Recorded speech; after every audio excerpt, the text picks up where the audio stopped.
The sculpture is based on the analog photo enlarger that belonged to my parents growing up.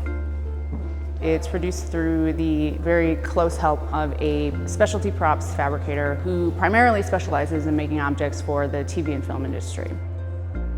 All of the mechanical components of the piece are actually upscaled and re-rendered parts. Everything is handmade out of a multitude of materials and is extremely faithful to the original. For me, in some ways, it really represented the origins of my creativity.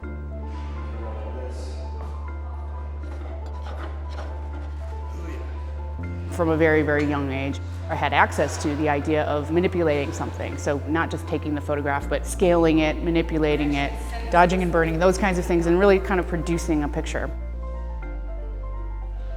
The interesting thing about this object is that even though it is a sculpture standing in space as we see it now, it really is very faithful to that original object, and there's sort of a photographic implication, I think.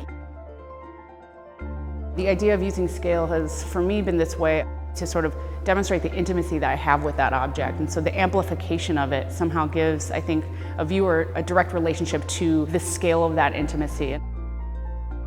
One of the other things that I like about this piece and maybe working with scale and other objects is that they are really experience-driven. In order to experience them, you do need to stand next to them. It's not necessarily about the kind of surreal quality of the object being big, it's really about kind of creating this different way of looking at a thing.